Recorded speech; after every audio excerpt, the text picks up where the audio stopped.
से सत्ता की राह। इलाहाबाद में संगम किनारे जुटे बीजेपी के दिग्गज नेता यूपी विधानसभा चुनाव के लिए रणनीति तैयार कर चुके हैं। 2 दिन तक चली राष्ट्रीय कार्यकारिणी की बैठक के बाद कम से कम ये बात तो साफ हो गई है कि चुनावी मुद्दा हिंदू ही रहने वाला है। ये बात हम इसलिए कह रहे हैं क्योंकि पार्टी नेताओं के बयान इसी से जुड़े आ रहे हैं। इसी से जुड़ा है हमारा आज का मुद्दा। करेंगे अपने खास मेहमानों से चर्चा भी। पहले देखिए रिपोर्ट और बहस की शुरुआत करेंगे 2 मिनट 59 सेकंड बाद।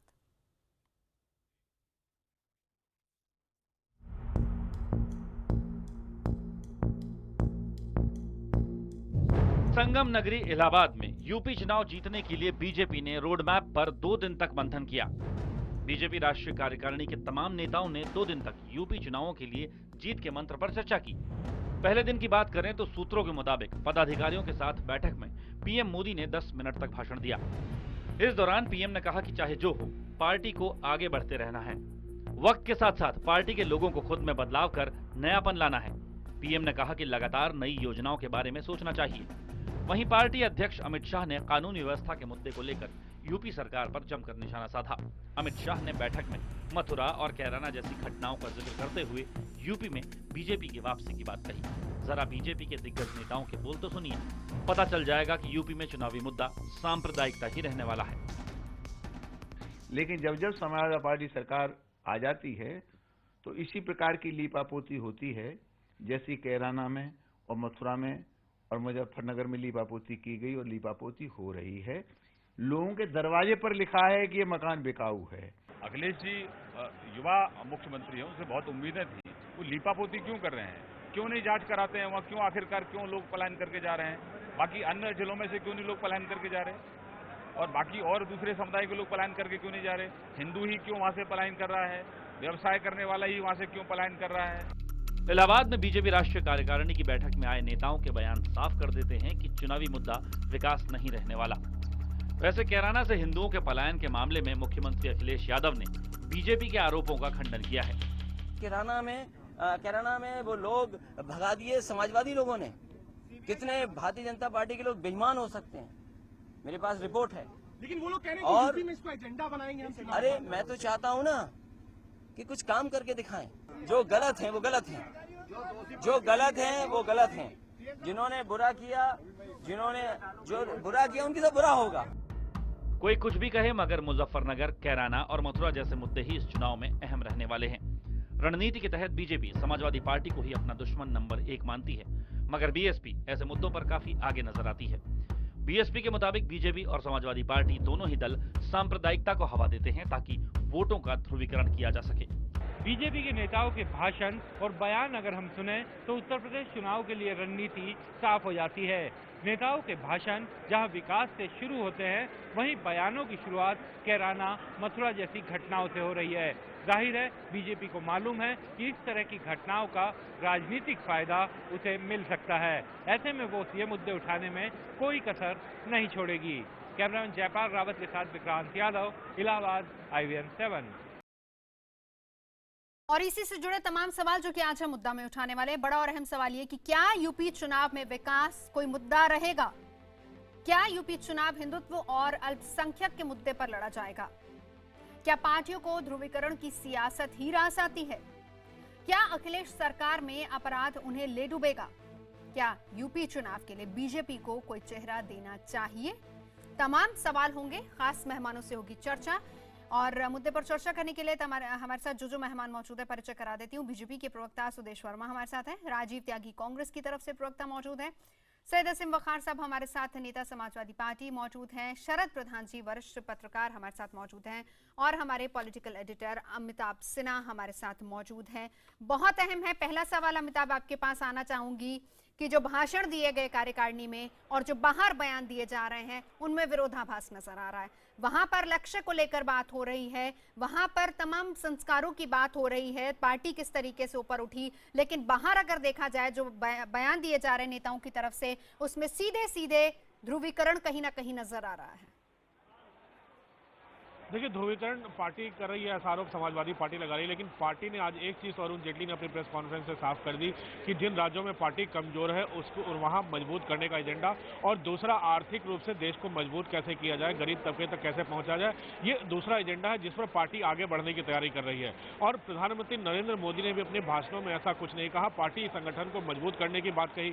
तो जाहिर तौर पर दो चीजें होती हैं, एक एजेंडा जो ऊपर से साफ होता है वो विकास का एजेंडा है, सुशासन का एजेंडा है, उत्तर प्रदेश में बढ़ रहे अपराध का एजेंडा है, और तमाम एजेंडा है जिसको लेकर आगे बढ़ना है। लेकिन एक हिडन एजेंडा होता है जिसको आपने देखा होगा कि अगर अयोध्या में महंत नृत्य गोपाल दास का जन्मदिन मना रहे हैं, विश्व हिंदू परिषद की बैठक है राम मंदिर को लेकर, और छोटे से शब्दों में बता दूं कैराना का मुद्दा है जहां हिंदू पलायन कर रहे हैं, बीजेपी ने अपनी कमेटी भेज दी। तो कई हिडन मुद्दे होते हैं जिस पर अंदर से काम चल रहा होता है, कई ऊपर के एजेंडे होते हैं जिसमें विकास की बात, 2 साल सरकार की अच्छी बातें, ये तमाम एजेंडा है जिसका संदेश लेकर पार्टी की कार्यकारिणी से तमाम आला नेता निकले हैं और उत्तर प्रदेश में फैलेंगे, देश भर में फैलेंगे, आगे काम होगा। नवजोत, बिल्कुल। हम यहाँ पर अगर अमिताभ देखें, जो मेरे पास कुछ खबरें जो अंदर से चमक आई जो आपने हमें बताई, जिसमें खुद प्रधानमंत्री मोदी ने तमाम जो कार्यकर्ता हैं उनको भावुक होते हुए जो बात कही, उसमें अहम चीज ये थी, हम दुनिया को संस्कारों की पूंजी दिखाने आए हैं।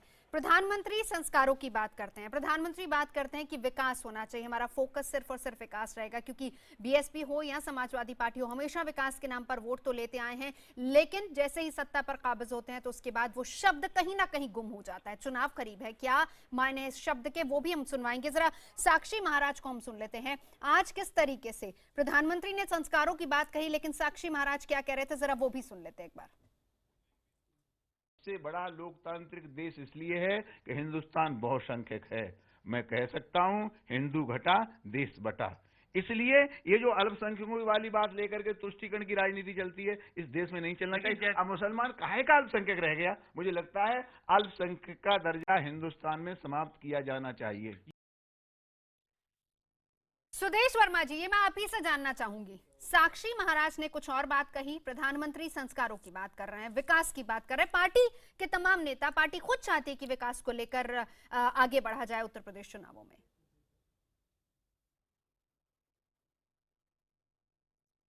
जी देखिए, विकास हमारा एजेंडा है, ये आपको हमारे सारे शीर्ष नेतृत्व जो हैं आपको बोलते हुए भी पाए जाएंगे और आपको एक्शन में भी दिखेगा, क्योंकि ये 2 साल का जो हम पर्व मना रहे थे अचीवमेंट्स का, उसमें हमने विकास की बात की, लेकिन कुछ स्टेटमेंट जैसे साक्षी महाराज जी देते हैं वो हमारा कोर एजेंडा नहीं है, लेकिन फिर भी वो एक ऐसा मुद्दा है जिसको आप इग्नोर नहीं कर सकते। हाँ। बात अगर कैराना की होती है तो क्या हम सरकार से नहीं पूछेंगे कि क्यों एक समुदाय के लोग वहां से पलायन किए हैं? पूछना हमारा धर्म बनता है और राज्य का लॉ एंड ऑर्डर सिचुएशन को ये बताता है। तो आपस में लोग कैसे साथ रहेंगे जब एक कम्युनिटी को वहां से भागना पड़ेगा? तो एक जवाब जो सरकार को देना पड़ेगा, इसमें कोई विरोधाभास नहीं है। अगर आप इसको दूसरे चश्मे से देखना चाहें तो आप बता सकते हैं, आप उसको कुछ भी एंगल ले लीजिए, लेकिन हमारा एजेंडा विकास का ही है।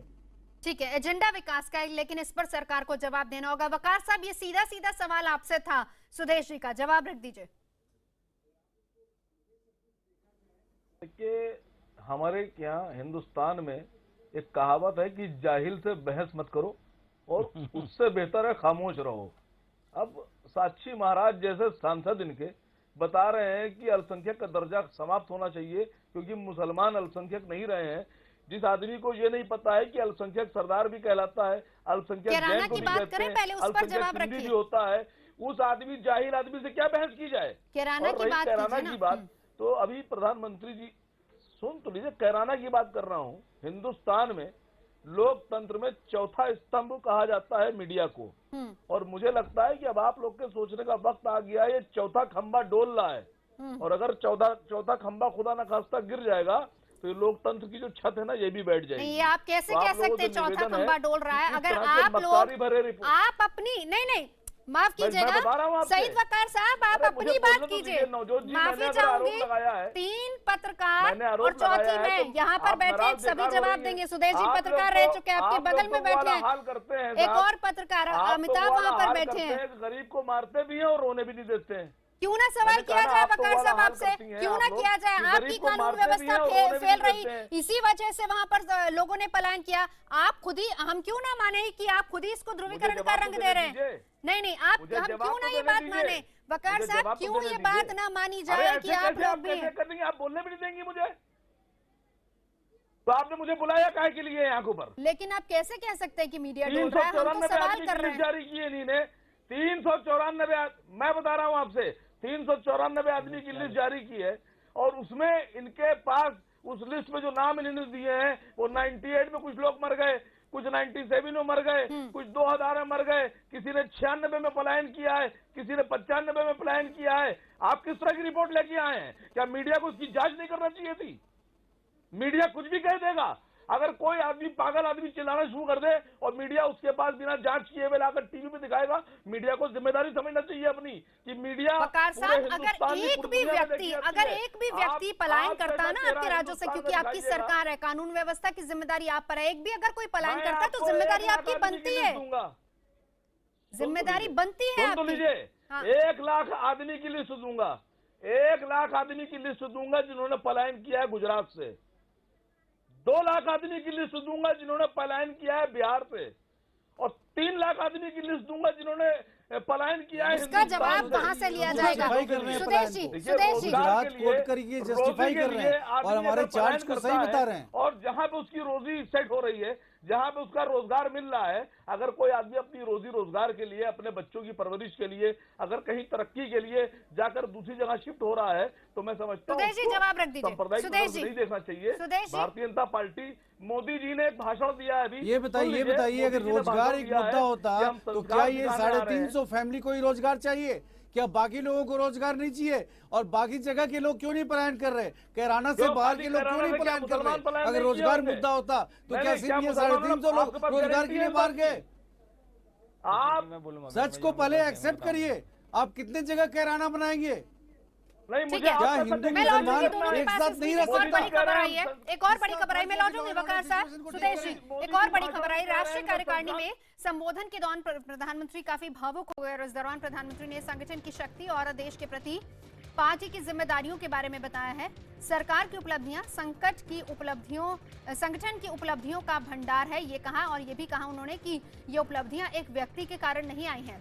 साथ ही साथ उन्होंने ये भी कहा कि अनेक लोगों के बलिदान और तपस्या का ये परिणाम है। हम दुनिया को ताकत दिखाने नहीं आए हैं। संदेश वहां से ये भी दिया गया कि संस्कारों की पूंजी दिखाने हम आए हैं और ये दुनिया को संस्कारों की पूंजी दिखाई जाएगी। हम जनसंघ के समय से शून्य से शुरू कर अनेक बलिदानों के बाद शीर्ष पर पहुंचे, जहां पर दीवार पर कमल के निशान के लिए जगह नहीं मिलती थी, वहां पर बीजेपी का ध्वज लहराता है। भावुक होते हुए प्रधानमंत्री ने ये बातें कही और साथ ही साथ प्रधानमंत्री के इस संदेश को वित्त मंत्री अरुण जेटली ने भी पत्रकारों के सामने रखा। सुनते हैं क्या कहा उन्होंने। और ये कार्य समिति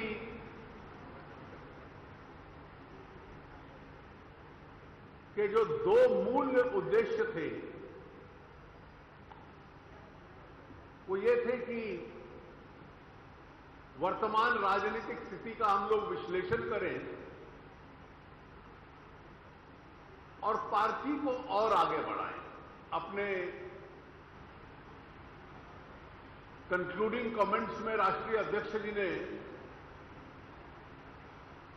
देश भर में पार्टी के हर जिले में कार्यालय बने, वो कार्यालय एक दूसरे से कनेक्टेड रहे, ये 11 करोड़ सदस्यों की एक लिस्ट हो और उसको सक्रिय कार्यकर्ता बनाने का एक प्रयास हो। तो चलिए, आज प्रधानमंत्री ने ये तमाम संदेश दिए हैं राष्ट्रीय कार्यकारिणी के समापन पर, जिसे खुद अरुण जेटली ने भी बताया। काफी भावुक हो गए, संस्कारों की पूंजी दिखाने आए हैं, ऐसी बातें प्रधानमंत्री ने कही हैं। इस पर तो बात करेंगे, लेकिन उससे पहले मैं राजीव त्यागी जी आपके पास आना चाहूंगी। मुख्य मुद्दा विकास होना चाहिए, लेकिन हर पार्टी बात करती है विकास की, लेकिन सत्ता में आने के बाद वो विकास शब्द कहीं खो जाता है। देखिए, मैं बहुत स्पष्ट कहना चाहूँगा, पिछले 2004 से 2014 के बीच में जो देश में विकास हुआ वो किसी से छुपा हुआ नहीं है। और जिस तरह से विकास की गति बढ़ी थी पिछले 10 साल में, भारतीय जनता पार्टी की वर्तमान सरकार ने उस विकास को कहीं ना कहीं अवरुद्ध किया है। आज ही भारतीय जनता पार्टी ने अपने, मैं जूम करने के लिए कहूँगा, भारत विश्व की सर्वाधिक गतिशील अर्थव्यवस्था नाम से एक आर्थिक वो प्रकृति अपनी जारी की है जो मेरे पास है इस वक्त। इसमें भारतीय जनता पार्टी मानती है कि कृषि क्षेत्र में जो जिस तरह से ग्रोथ कम हुई है और जिस तरह से कृषि क्षेत्र के लोगों की परचेजिंग पावर घटी है, उससे पूरे देश में गरीबी का माहौल क्रिएट हो गया है, जिसकी वजह से लोग बाग अच्छी चीजों को खरीद नहीं पा रहे हैं। हमारा भारतीय जनता पार्टी से सीधा सीधा प्रश्न है, क्या सांप्रदायिक ध्रुवीकरण राजनीति करने के लिए आप आए थे? आप लोग तो विकास करने के लिए आए थे। आप लोग तो ये कह के आए थे किसान को अपना समर्थन मूल्य जो हम देंगे उसकी कॉस्ट प्राइस पे 50% प्रॉफिट जोड़ करके देंगे। आपने कहा था कि महंगाई पे हम नियंत्रण करेंगे। आपने कहा था पाकिस्तान को हम नेस्ते नाबूद करेंगे। यही सवाल तो मैंने आपसे किया ना राजीव जी, पूरे देश में हम लोग सबका साथ सबका विकास करेंगे। विकास का जो एजेंडा था, ठीक है, इसका जवाब मैं सुदेशी से ले लेती हूँ। उसी सवाल का जवाब दे रहा हूँ। लेकिन विकास का एजेंडा हमेशा रहता है जब भी चुनाव होते हैं। लेकिन कंप्लीट कर दूं 10 सेकंड में, 10 सेकंड में कंप्लीट कर दूं, 10 सेकंड में कंप्लीट कर दूं जरा प्लीज नवजोत जी। आपने तो ये वादे किए थे, आपके मैनिफेस्टो में वादे हैं 2 करोड़ रोजगार प्रत्येक वर्ष देंगे आप नौजवानों को। आज गांव गरीब किसान नौजवान परेशान हैं और आप सांप्रदायिकता की आग लिए हुए बैठे हैं। क्या कहीं भी हिंसा से कोई देश पनप पाया है? क्या हिंसा होने से कोई समाज कोई परिवार पनप पाया है? मेरा मानना है या कांग्रेस पार्टी का मानना है कि सद्भावनाओं से ही देश चल सकते हैं, सद्भावना से हम देश को चला सकते हैं। और कांग्रेस पार्टी उत्तर प्रदेश में जल्दी से एक रिएक्शन में सुदेश जी आपसे लेना चाहूंगी, उसके बाद मुझे शरद जी के पास जाना है। एक रिएक्शन सुदेश जी, एक रिएक्शन छोटा सा। देखिए नवजोत जी, हम कहीं से भी फिरका परस्ती राजनीति में विश्वास नहीं रखते, लेकिन मुद्दों को उठाना फिरका परस्ती नहीं है। अब जवाब ले लेना राजीव जी। कांग्रेस को अब अचानक रियलाइज हो रहा है कि हिंसा की राजनीति नहीं होनी चाहिए। 1984 के दंगों में इतने लोगों को मरवाने के बाद इनको अब रियलाइज हो रहा है कि वायलेंस नहीं होना चाहिए। आप बताइए कि हमने कब विकास के एजेंडे को छोड़ा? लेकिन क्या उत्तर प्रदेश में अगर एक कम्युनिटी को कैराना से जाना पड़ता है तो इस मुद्दे को उठाया जाए कि नहीं? इसको मीडिया तय कर ले, उठाया जाना चाहिए कि नहीं? ये मुद्दा तभी बना जब हमने उठाया, नहीं तो सरकार भी चुप थी और कांग्रेस भी चुप थी। आप बताइए इनकी चुप्पी क्यों थी? अगर हम मुद्दों को उठाते हैं तो आप इसको सीधे से कम्युनिटी नहीं बोल सकते। हम एक मुद्दे को उठा रहे हैं, एक कम्युनिटी का पलायन हुआ है। कांग्रेस का क्या पोजीशन है इस पर? क्या कांग्रेस उनके साथ है जो पलायन करा रहे हैं या उनके साथ है जो पलायन किए हैं?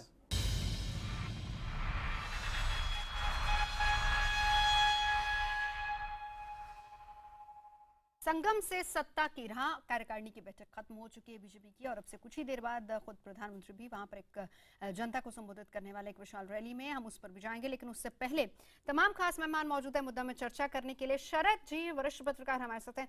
शरद जी, मैं आपके पास आऊंगी। विकास की बात, वही सवाल मैं आपसे भी दोहराऊंगी। विकास हमेशा कहा जाता है बोलने के लिए कि हम तो विकास के नाम पर चुनाव लड़ रहे हैं, लेकिन होता नहीं। खास तौर पर यूपी की बात करें, हम सभी जानते हैं, फैक्ट है कि ठीक है जाति मुद्दों को लेकर चुनाव होता है, लेकिन खास तौर पर इस बार की अगर बात करें, पार्टियां विकास का नाम तो ले रही, लेकिन चुनाव हिंदू वर्सेस मुस्लिम होता जा रहा है ज्यादा। ये बिल्कुल सही कहा नवजोत आपने। प्रॉब्लम ये जो समस्या है, ये बीजेपी में बीमारी ज्यादा लग गई है, क्योंकि ये विकास विकास विकास और एक पार्ट ऑफ स्ट्रैटेजी लगता है कि जो इनके बड़े नेता हैं, खासतौर से प्राइम मिनिस्टर, वो सिर्फ विकास की बात करते हैं। उनकी बात पे कुछ हद तक पहले यकीन होता था, क्योंकि 2014 का इलेक्शन जो उन्होंने जीता था वो बगैर सांप्रदायिकता के ऊपर का जरा सा भी नाम लिए, कहीं पे भी कोई कम्युनल कार्ड उन्होंने खुद नहीं प्ले किया। लेकिन उसके बाद बनने के बाद कुछ ऐसा लगता है कि पार्टी वालों को यह गलतफहमी हो गई कि हम हिंदुत्व के नाम पे जीत गए, जो कि बिल्कुल सरासर गलत है। वो पूरा क्रेडिट अमित शाह ने ले लिया, 31 सीटों का जो नाजायज क्रेडिट मिला है उनको, जो कि क्रेडिट मिलना चाहिए सिर्फ मोदी। वो इलेक्शन सिर्फ मोदी के नाम पे, और वजह भी उसकी यही थी कि उसमें सांप्रदायिकता का इस्तेमाल नहीं किया गया था। अब इनको कुछ ये जो गलतफहमी हो गई है, जो साक्षी महाराज टाइप के लोग जो हैं, योगी आदित्यनाथ टाइप के लोग हैं, वो क्योंकि क्रेडिट लेना चाहते हैं कि हमने हिंदुत्व के नाम पे जिता दिया, तो वो ये दिखाना चाहते हैं, और ये करके वो बड़े अच्छे कि ठीक है उनको बोलने दो विकास और हम छोड़ते रहेंगे। उसमें छुट भैये और भी बजरंग दल आ जाते हैं, कभी कोई हिंदू सेना हिंदू सेना वाहिनी, तरह तरह के। और ये इन्होंने स्ट्रैटेजी बना ली है कि इन्होंने इनका घूम फिर के दिमाग में और कुछ आता ही नहीं है। ये भूल जाते हैं कि 2014 का इलेक्शन सांप्रदायिकता पे नहीं जीता था, तो अगर आप वही चलाएं विकास के नाम पे वोट मिलेगा, लेकिन नहीं। इनको अपनी बात प्रूव करने के लिए ये खुद डुबो रहे हैं बीजेपी को, और इसका नतीजा बड़ा बुरा होगा, क्योंकि काउंटर प्रोडक्टिव होने वाला ही है। सुदेश जी, अभी भी जो माहौल है, अभी आप देखिए कायराना की, एक मैं आपको नवजोत जरा बात कंप्लीट कर दूं। आप बात रखिए, फिर मैं सुदेश जी से देखिए नवजोत जी, सुदेश जी बात रख ले जरा। शरद जी बोलिए। हाँ, मैं उनको साक्षी महाराज जी को भी बताऊंगा कि इनको जानकारी की बड़ी सख्त जरूरत है, क्योंकि ये तो बीच बीच में पार्टियां भी बदलते रहते हैं, तो इनका रुख भी बदलता रहता है। इनको ये बताने की जरूरत है, कायराना में जो 340 लोगों की लिस्ट मिस्टर हुकुम सिंह ने दी है, उन्होंने स्वयं इस बात का स्वीकार किया है कि ये सन 98 से अभी तक के लोग हैं जो वहां से, पलायन लफ्ज ही बड़ा गलत है। पलायन वो होता है जो मजबूरी में किया जाता है, ये स्वेच्छा से करते हैं। और ये स्वेच्छा से, अरे जनाब, ऐसे भी लोग होंगे जो गुंडों से डर के जाते हैं। आज ही इंडियन एक्सप्रेस में बहुत बड़ी खबर छपी है, उसमें लोगों के नाम है, उसमें हिंदू और मुसलमान दोनों हैं, जो वहां से गए हैं और अपने मकान बेच रहे हैं। इसमें मकान में लिख देना कि हमारा मकान बिकाऊ है, ये किसी के डर से भी हो सकता है जी। अब इसका जवाब ले लेते हैं, आपको ऐसे लोग इसका जवाब ले लेते हैं सुदेश जी से। सुदेश जी, साक्षी महाराज जी के डर से लोग चले गए होंगे। ठीक है, मैं लौटती हूँ। सुदेश जी देखिए नवजोत जी, कहीं से भी मैं इनके बात से बिल्कुल इत्तेफाक नहीं रखता, क्योंकि हमारा एजेंडा शुरू से ही विकास रहा है और लोकसभा चुनाव के लिए पूरा का पूरा श्रेय प्रधानमंत्री नरेंद्र मोदी को जाता है। नरेंद्र मोदी जी ने खुद अमित शाह जी को क्रेडिट दिया था उत्तर प्रदेश की इतनी भारी विजय के कारण, क्योंकि वो वहाँ के प्रमुख स्ट्रेटेजिस्ट थे और हर जगह जाकर सुन लीजिए। और बात जब कैराना की आती है तो हमने कुछ प्रश्न उठाए हैं और इस प्रश्न का हल होना चाहिए, इससे भाग नहीं सकते। अगर हम मुद्दों को उठाते हैं तो मुद्दे से भागने से कॉम्युनलिज्म होता है। आप क्यों मुद्दों को उठाने से डरते हैं? हम कहीं भी हिंदू मुस्लिम की बात नहीं कर रहे हैं, लेकिन एक कम्युनिटी अगर भागता है, एक ही कम्युनिटी के लोग भागते हैं, तो प्रशासन का ये फर्ज बनता है कि आए और बताए कि ऐसा क्यों हुआ। आप क्यों लॉ एंड ऑर्डर सिचुएशन एक व्यक्ति के लिए नहीं दे पा रहे? क्यों कैराना में इतने खराब हालात है? ये सिर्फ पलायन का ही नहीं, लॉ एंड ऑर्डर का भी सिचुएशन है। इस चीज को रियलाइज करिए। सिर्फ ये बोल देना कि बीजेपी का कोई सांसद अगर मुद्दे को उठाता है तो कॉमनल हो गया, गलत है। इसको इस तरह की बातें करना। और हमारा मुद्दा चुनाव का हमेशा से डेवलपमेंट रहा है, चाहे वो आसाम हो, चाहे वो बिहार हो, चाहे वो कहीं हो। आप बताइए कब हमारे प्रधानमंत्री जी ने या पार्टी अध्यक्ष ने कब कभी ऐसी बात कही हो जिससे आपको लगे कि हमने कम्युनलिज्म का सहारा लिया है? लेकिन अगर कोई कम्युनिटी अगर सह रही है तो क्या उस कम्युनिटी की बात को नहीं उठाए? आप बता दीजिए, क्या नहीं उठाने से बातें ठीक हो जाएंगी? आपकी जमीन के आंखें बंद कर लेने से सब कुछ ठीक नहीं हो जाता। राज्य सरकार को बताना पड़ेगा कि लॉ एंड ऑर्डर सिचुएशन क्यों इतना खराब है। वकार साहब, मैं आपसे पूछ रहा हूं कि लाखों आदमी गुजरात से बंबई के लिए पलायन कर गया, हिंदू भी मुसलमान भी, तो क्या वो दहशत से कर गया है? ये बता दीजिए। मैं आपको 2 लाख आदमी, अरे गुजरात के बारे में तो आपको कुछ पता ही नहीं है। गुजरात के बारे में अगर जानना चाहते हैं तो सुनिए, गुजरात का मुसलमान सबसे ज्यादा अमीर है। भारत के बाकी मुसलमानों से ज्यादा अमीर मुसलमान गुजरात में है। ज़कात का सबसे ज्यादा पैसा गुजरात से आता है। क्या आपको कुछ पता भी है? जो गुजरात पलायन कर देना, बोल देने से हो जाएगा क्या? उन्होंने दहशत की वजह से, कहां से आंकड़े ले आते हैं आप? की वजह से खाली ये बता दीजिए। आज गुजरात में जो मुसलमान रह रहा है वो ज्यादा शांति प्रिय और ज्यादा सुख से रह रहा है। उसने दहशत से पलायन किया है या कारोबार की वजह से? मैं आपसे पूछ रहा हूँ जो राजस्थान का मारवाड़ी, अरे तो सिर्फ एक ही कम्युनिटी का आदमी क्यों नौकरी के लिए भाग रहा है? क्या बाकी लोगों को नौकरी नहीं चाहिए क्या? ये लॉजिक कोई लॉजिक होल्ड नहीं करता। आप भाग क्यों रहे हैं वर्मा जी? क्यों? अरे कारोबार की वजह से अगर किया है तो बाकी लोगों को कारोबार नहीं चाहिए क्या? लखनऊ में अगर सिर्फ ये 350 फैमिलीज को ही कारोबार चाहिए थे। अगर लखनऊ में ढूंढेंगे तो 3000 आदमी 1998 से अब तक लखनऊ में मिल जाएंगे अगर ढूंढने पाइएगा जिन्होंने पलायन किया है। 30,000 आदमी। ये तो मुद्दा है इंक्वायरी का कि वो नौकरी के लिए भागे हैं कि डर से भागे हैं, किसी कम्युनिटी के गुंडेइज्म से भागे हैं, कुछ गुंडों के, और जहाँ स्टेट ने उनको प्रोटेक्शन नहीं दिया, देने से मना किया। ये तो मुद्दा इंक्वायरी का है। आप कैसे डिसाइड कर सकते हैं? आप सवाल आपसे भी बन रहा है। मेरे को राजीव जी के पास भी जाना है, अमिताभ मेरे सहयोगी वहां पर इंतजार कर रहे हैं। सुदेश जी, एक सवाल अब आपसे भी बनता है, वो ये कि आप आरोप लगा रहे हैं कैराना को लेकर, वकार साहब कह रहे हैं कि ऐसा कुछ नहीं है, कानून व्यवस्था का मामला है जिसको सांप्रदायिक रंग आप लोग दे रहे हैं, ये आरोप आप पर लग रहा है। तमाम नेता आपके कल से इस तरह के बयान दे रहे हैं कि वहां पर राष्ट्रपति शासन लग जाना चाहिए। अगर वाकई आपको लग रहा है कि कानून व्यवस्था इतनी बिगड़ी हुई है सेंटर में, तो आप लोग हैं क्यों नहीं राष्ट्रपति शासन लगा देते फिर? देखिए नवजोत जी, कैराना की जब बात हो रही है तो आपको ये मानना पड़ेगा कि सिर्फ कैराना की बात क्यों हो रही है, बाकी जगह से पलायन क्यों नहीं हुआ उस तरह से।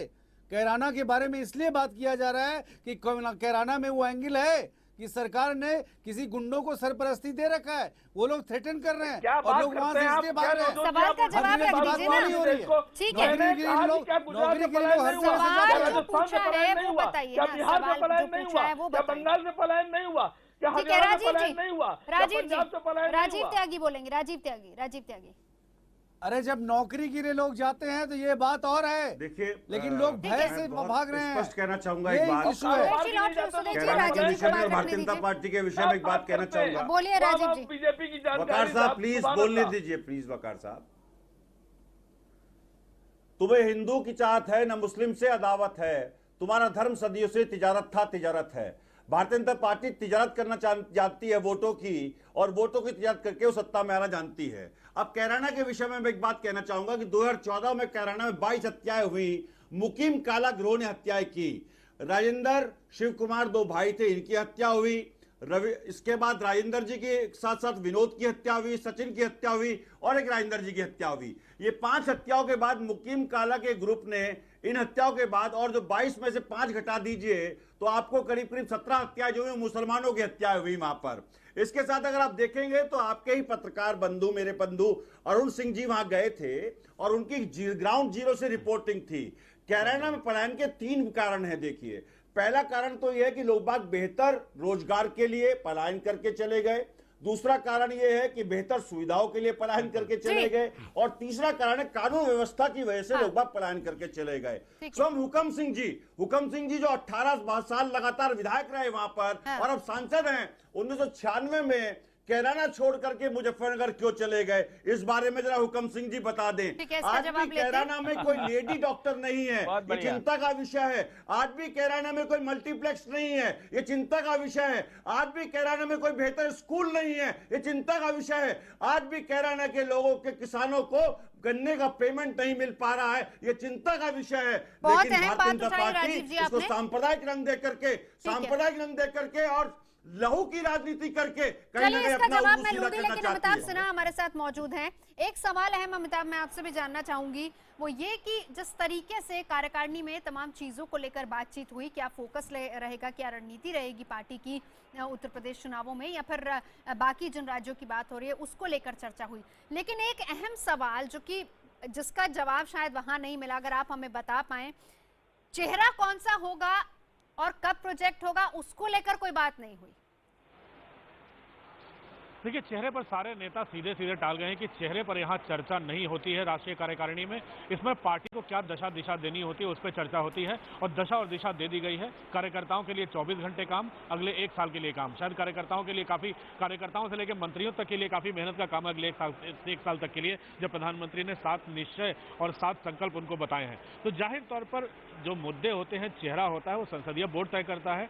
हालांकि 2013 की राष्ट्रीय कार्यकारिणी में प्रधानमंत्री नरेंद्र मोदी जब तब मुख्यमंत्री थे, उन्हें कैंपेन कमेटी का चेयरमैन बनाया गया था, लेकिन पीएम पद का उम्मीदवार तो उन्हें तब बनाया गया था जब संसदीय बोर्ड उसके कुछ महीनों बाद बैठी थी। तो जाहिर तौर पर पार्टी इस पर विचार कर रही है। पार्टी ने साफ संकेत दिए हैं, वो चेहरे के साथ आगे बढ़ना चाहती है। चेहरा भी पार्टी ये भी बोल रही है कि मायावती और मुलायम के समकक्ष यानी कद्दावर चेहरा होगा, किसी छोटे चेहरे को आगे नहीं बढ़ाएगी। तो जाहिर तौर पर पार्टी कुछ सोच रखा है पार्टी ने, और धीरे धीरे जब पत्ते खुलेंगे, परत दर परत हटेगी, पार्टी के सर्वे सामने आएंगे, तो मेरे ख्याल से अक्टूबर नवंबर तक चेहरा पार्टी सामने कर देगी। जी चलिए, लेकिन उससे पहले हम ये भी बता दें कि साक्षी महाराज खुद ही ये बात कह चुके हैं कि किसी चेहरे का नाम जरूर लेना चाहिए पार्टी को।